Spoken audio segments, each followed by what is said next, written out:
मंगळवारची सायंकाळ वेळ साधारण 7 वाजायची. पुण्याचा गजबजलेला कोथरूड परिसर नेहमीसारखा शांत होता. पण अचानक 8 ते 10 जणांचं एक टोळकं हातात धारदार कोयते घेऊन एका मोबाईल दुकानाच्या बाहेर येतं. काही कळायच्या आत दुकानाबाहेर उभ्या असलेल्या अमित शिंदे नावाच्या तरुणावर सपासप वार सुरू होतात. डोक्यावर लागोपाठ 2 जीवघेणे वार. अमित रक्ताच्या थारोळ्यात कोसळतो आणि हल्लेखोर पसार होतात.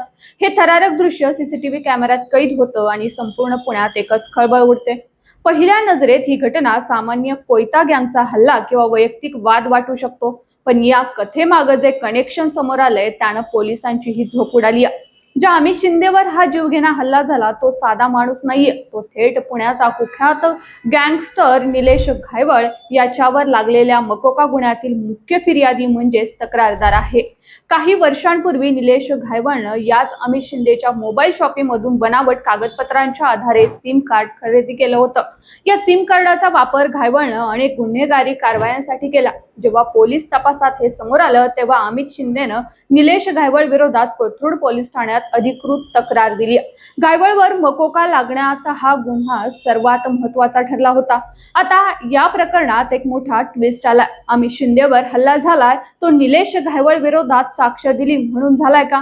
यावर पुणे पोलिसांचं म्हणणं वेगळंच आहे.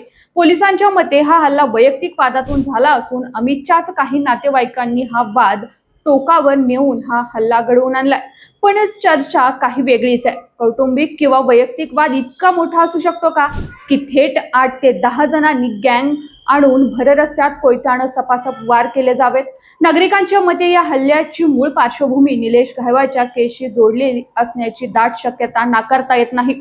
साक्ष मागे घेण्यासाठी किंवा दहशत निर्माण करण्यासाठी हा गेम प्लॅन रचला गेला होता का, असा प्रश्न आता उपस्थित होतोय.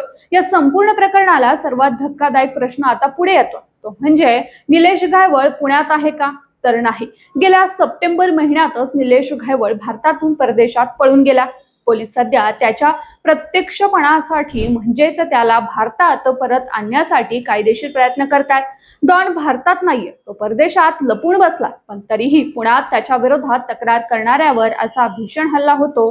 याचा अर्थ निलेश घायवळ परदेशातून बसून पुण्यात आपली गँग चालवतोय का? घायवळ गँग पुण्यात पुन्हा एकदा ऍक्टिव्ह झाली आहे का? हाच सर्वात मोठा चिंतेचा विषय बनला. सध्या अमित शिंदेवर रुग्णालयात उपचार सुरू असून त्याची प्रकृती गंभीर आहे. कोथरूड पोलिसांनी सीसीटीव्ही फुटेजच्या आधारे हल्लेखोरांचा शोध सुरू केला. पण या हल्ल्यानं पुणे पोलिसांच्या कायदा आणि सुव्यवस्थेवर प्रश्नचिन्ह पुन्हा एकदा उपस्थित करत आहे. हा हल्ला खरंच नातेवाईकांनी केलाय की यामागे परदेशात बसलेल्या डॉनचा हात आहे? हे आरोपींच्या अटकेनंतरच स्पष्ट होईल. तुम्हाला काय वाटतं? पुण्यात गँग वॉर आणि कोयता गँगची दहशत संपवण्यात पोलिसांना यश येईल का? तुमची प्रतिक्रिया कमेंट बॉक्समध्ये नक्की कळवा. पुण्याच्या अशाच ताज्या आणि सखोल गुन्हेगारी विश्वाच्या बातम्यांसाठी आपल्या पब्लिक कट्टा चॅनलला सबस्क्राईब करायला विसरू नका.